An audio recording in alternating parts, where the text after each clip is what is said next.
Now that you've had a chance to go back and look at from multiple angles John Lee Eldridge's run, what was the most impressive part of that run to you? I think the strength at the end. You know, you look about the last 12 yards, not only the strength in the lower body, but the strength in the way that he carried the ball to finish the run. Jaden Thiergood got some time on the field. Looking back at that, what did you like about him and what he did, and what steps does he need to take to get more and get out there even more on a consistent basis?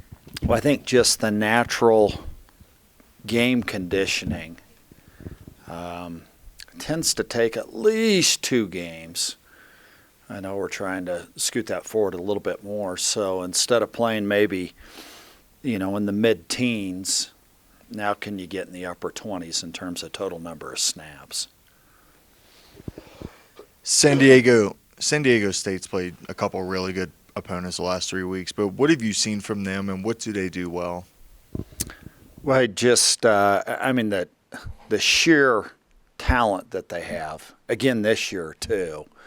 I think, you just go through and you look at how many years they've had a good number of guys that were drafted or in camps, the number of guys that they currently have in the NFL,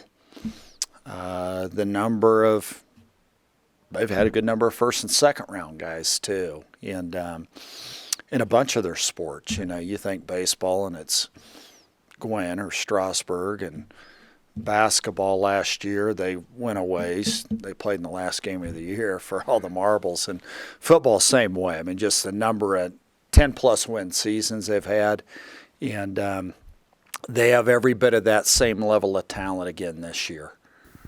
Defensively, you guys create a lot of turnovers so far this season. Is it more the mentality or the scheme? Yeah, scheme doesn't do it. Scheme never does. Scheme never accomplishes anything. You got to go hard and you got to execute. Traditionally, San Diego State's been very good against the run. Are you still seeing that? Statistically, it's not that case, but it could have been the opponents and whatnot. When you look at them, do they still look like the Aztecs of old? They most certainly do. And, just the girth, the twitch, the power they have, and how committed they are, to being really, really good against the run. Now, I think they've played some teams that are going to do it pretty well. I mean, Oregon State's offensive line is outstanding, and UCLA too. And Jesse mentioned Jaden Thiergood, but also Caleb Holcomb was recovering from an injury. Caleb Rios. Are these guys getting closer to 100%, and how is that helping the team that some of these August injuries are now guys for playing? Yeah, closer. We're still not there. I think really the continuity in every way that you need to execute, it just takes not just weeks, but it's going to take a couple of months. Saw San Jose State try to utilize the tight end a bunch last weekend. San Diego State has one of the better in the country, Mark Redmond. What are your thoughts on him and how he can influence a game? Well, I think the thing that, you just look how far they're night and day different from what we saw last year. And, that's one spot, the utilization that they have there is part of it. The other thing is the quarterback is an experienced quarterback. I mean, last year, I think when we played against him, he'd only been there maybe 2 months. That was it. And, so there's you look at the production that they're having offensively to score 31 points like they did the other night against Boise State.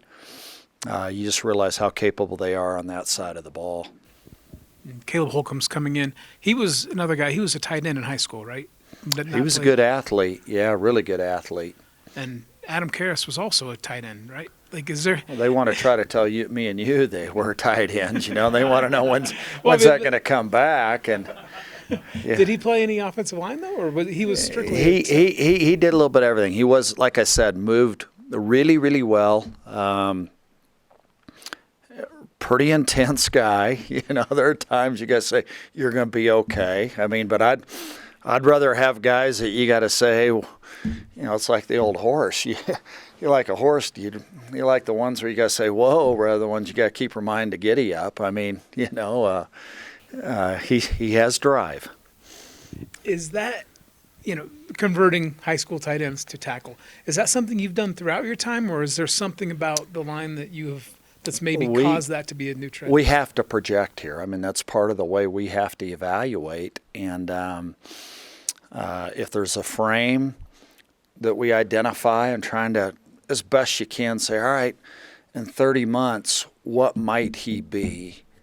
In terms of being able to fill out, in terms of if he's 17, I don't want to just blanketly say boys are different than girls, but between 17 and 20, there's so much change that often occurs with the guys that we do evaluate when they're juniors in high school. And we don't always hit that way. We don't. But with him, we just felt like there's a guy that was focused, there was good intensity, cared immensely, had the kind of body structure where he could add weight. And so that's why we made that decision. From a nutrition standpoint, do you find it easier, more effective to add weight to frames like that now than maybe you did 10 years ago, 15 years ago? Absolutely. I think the other part is, part of it is what we're doing after practice. Really, you can go back what we do prior to practice, the amount of nutrition that's available. And then after practice, the meals that we're able to provide. And there's not only when it comes to the nutrition part, but some of the film, the additional film that they're able to watch too. That's a big deal. And honestly, the other part is there's a little more awareness. It used to be, I can remember we were joking about this last week when we were at Ohio University, and you had a 4-hour bus ride or whatever it was. You went 2 hours, you pulled the bus over at the rest stop, and you got the coolers out, and it was Snickers and Mountain Dew and all the good stuff, Or I think we've learned that might not be the best way to do it. When you say that you've added some nutrition and stuff before practice, was that a budget thing that has changed, or is it just... No, we've done that the last 5 years. And what we do is, just the number of sandwiches, the number of snacks, the number of shakes prior to practice, and the sheer emphasis on hydration too. We don't allow guys come into a meeting unless they have something to drink. And really, what are you nibbling on? Is it trail mix? Is it again, like I said, some fruits, some chips, sandwich, just something that way? And deep down, the guys want to do that too. And when you look at a 4-0 record, I know you talked a lot in August with the number of new guys that it could take X amount of weeks or years before this got together. Has this surprised you at all? Or I guess what can you talk about the progress of this team? We're still a ways away. I think we realize that. And I think even more so, it's the old adage. If what you did yesterday looks good to you, it means you haven't done anything today. And now we want to be able to learn from a good number of those snaps. You learn from what happened here, but we got to go forward. We got to go that direction. And we're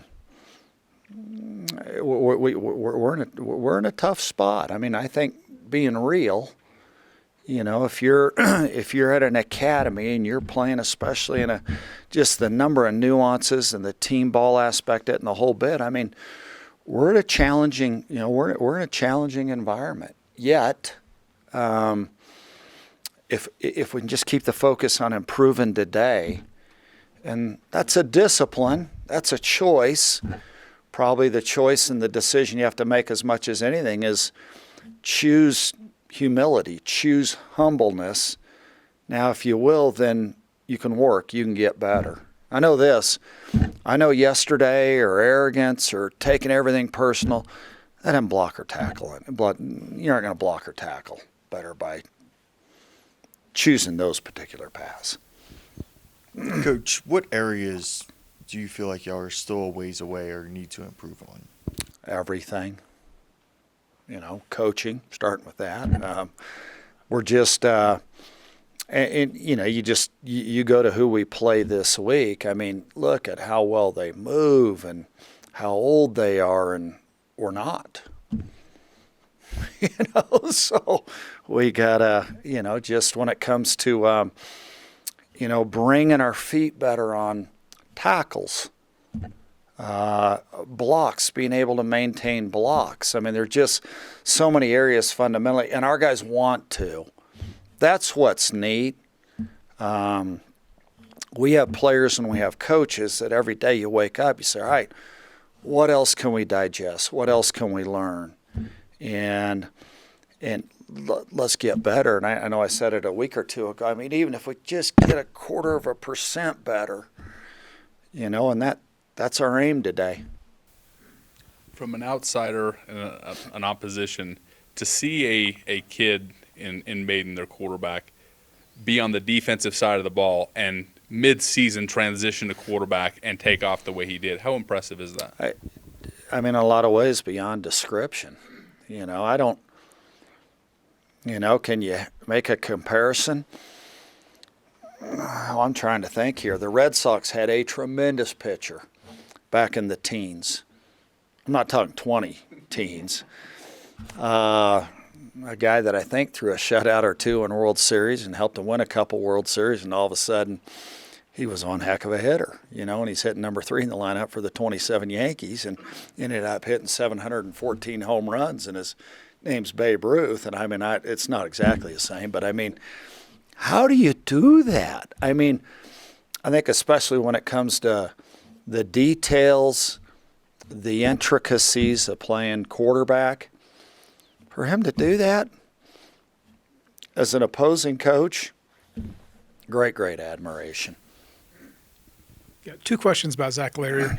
First of all, last week he said after the season, he basically, Coach Thiessen called him and said, do you want to play running back? Do you want to play quarterback?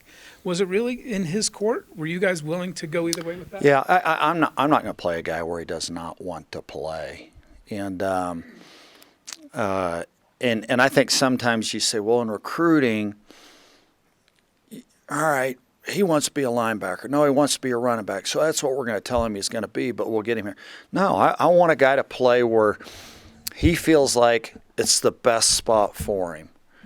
And I just think if that's where your soul or your sights are set, I think you attack it, with even more purpose. And you've been here long enough. You went here. You played quarterback here, so you understand people's situations probably a lot better than anybody.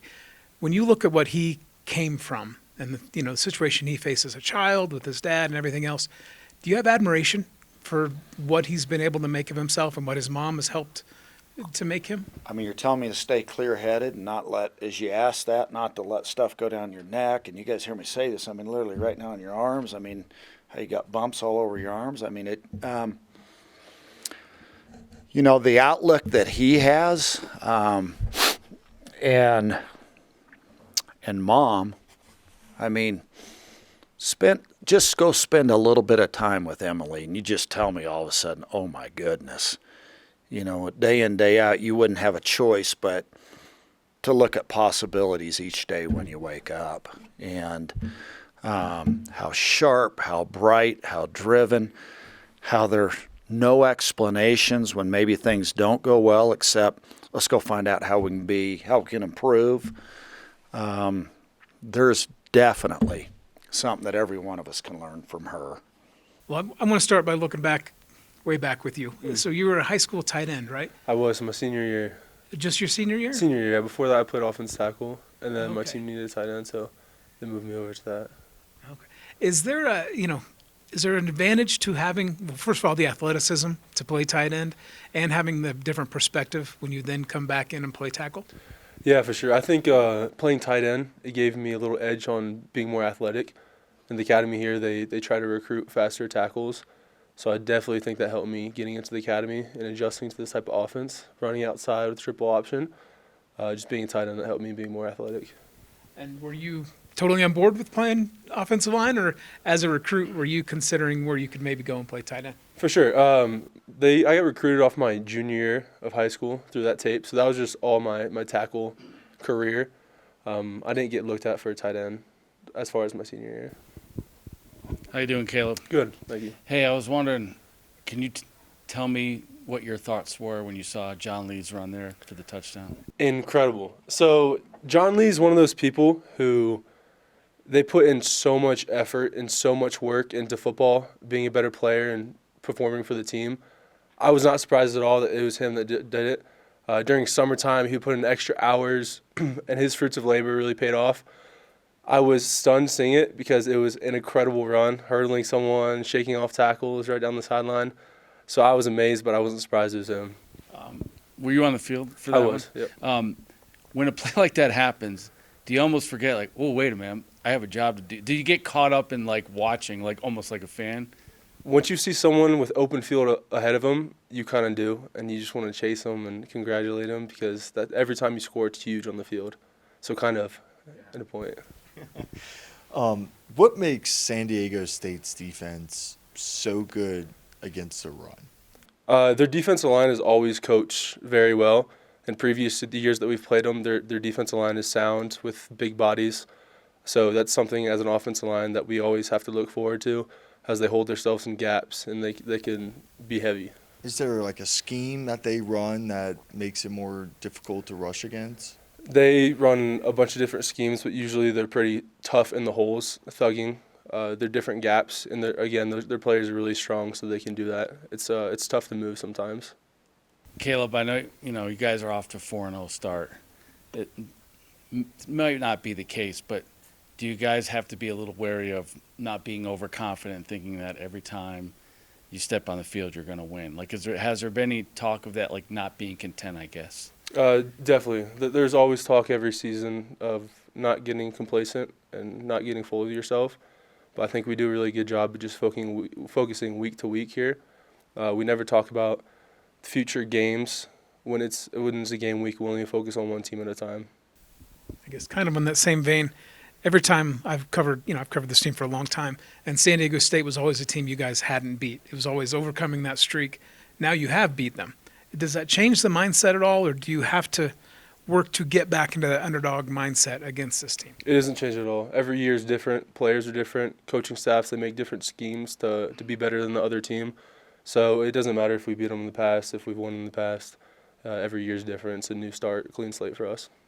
From a health perspective, kind of where are you at now?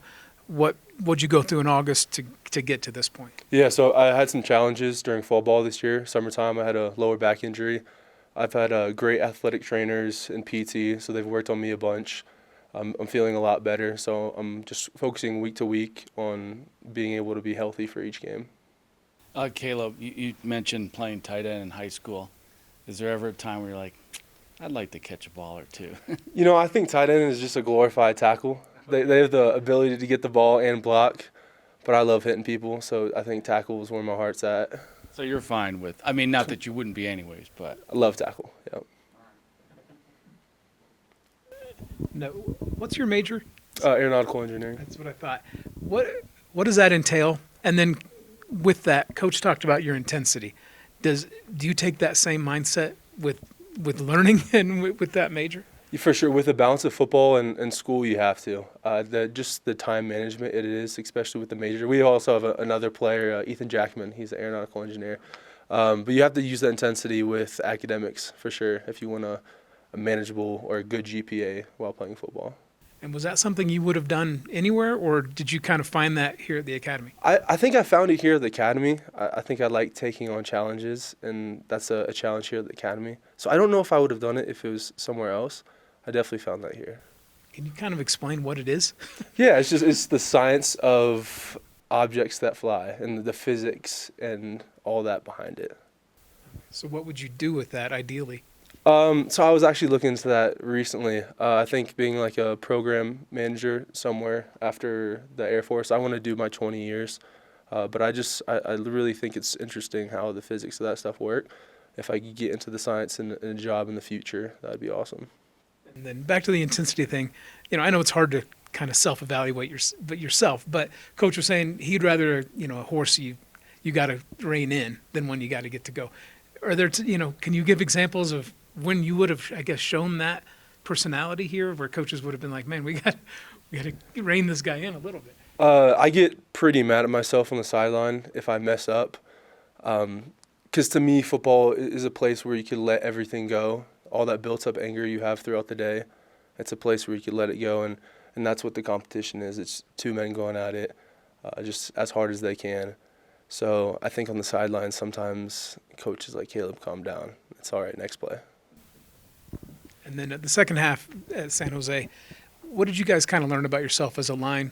Basically, the coaches put it on your shoulders, like, we're going to run the ball, and you guys came through. Like, how does that spring forward now? Understanding that our offense, it drills into the defense throughout the game. Even if we aren't as productive as we are or want to be in the first half, the second half, often our conditioning that we put in during the summer, it wears down those defensive linemen and the defense. So going forward in the pass, not getting too down on ourselves in the first half if we aren't as productive as we want to be, and just producing even more than we can in the second half. A long time since you guys have been 5-0. What would that mean to you? It means the world right now. All of our guys have put in a lot of work for this football team, especially the turnbacks who've stayed here over the past seasons. So just doing it for each other and showing that our work is paying off, it means the world. For the defense, how valuable was Friday's experience to kind of see that you're human and then, but in the same game, make the adjustments and finish strong? Oh, yeah, coming out in that first half, they had some firepower. We knew that, and then it was good to see that, especially early on, third game of the season on the road. They had a good quarterback. We didn't really make too many adjustments, though. It was just knowing, just to play harder. That's all we did. Coming out in the second half, we played how we knew we could play. Just played like Air Force defense.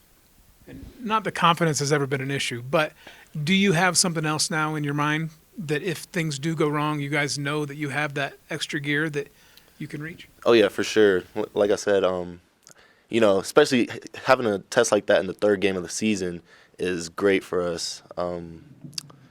Just knowing that you can respond. It's a 4-quarter game. They can come out the first half. You just gotta rally. What have you seen from this San Diego State offense? Oh yeah, we've seen. So the quarterback, he's a special player. He's pretty mobile. He's a big body. They got some big physical backs too. I know they have a good tight end as well. It's going to be another test, just like every game in the Mountain West. So, we're ready for it. What's the mentality of your defense? You guys kind of playing with a certain swagger right now? Oh yeah, I think a big mentality of our defense is to be good on third down. If we can get off the field on third down, then that's all the swagger in the world, in my opinion. Just keeping the offense off the field, especially when our offense has the ball, the time of possession, and then when their offense gets out there, all they have is a 3 and out. They can't do much with the ball. What'd you think of that John Lee run at the end of the game? Oh yeah, if y'all seen his TikTok or any of his social media, he's doing drills like that all the time, and some guys like to tease him about it. You'll never do that in the game, yada yada. But he somehow pulls it off, and he's a hard runner, so that's good for him. So he's actually practicing. He's practiced that before. Oh yeah, for sure. He has a few videos out there. Okay. Yeah. For so long, San Diego State was that team you guys hadn't caught in the conference, and now that you have, does it change anything about the way you view this matchup going to this week? I think it's just the same. Like, we're focusing on this matchup because every year, there's a new team. We're facing a whole new team. Even if they have some of the same players, same coaching style and stuff, it's still a new team. It's a new opportunity to go out there and prove ourselves once again. Because you played them so late last year and now you're playing them early, is there a lot of recall, as you're looking at scout reports and whatnot? Are you like, oh, yeah, I remember this guy and his tendencies and this and that? Oh, yeah, for sure. I would say that It's a new team, but it does feel like we just played them, maybe 4 weeks ago, however long, in the season it was. You guys are 4-0. I guess maybe sometimes human nature takes over and you think about, oh, we could run the table. How do you kind of prevent those thoughts and just focus at the task at hand that's coming up? You got to take it 1 week at a time, one practice at a time. I know today we're going to go out there, full pads, and that's our objective today is, get through this day. We have to keep getting better as well. I've kind of taken it upon myself to, try to push people, just make sure every day in practice is like a game. So do you say anything verbally, though, like, hey, let's not get ahead of ourselves to anybody, or is it just kind of known here that we just don't do that? It's really just a known thing around the team.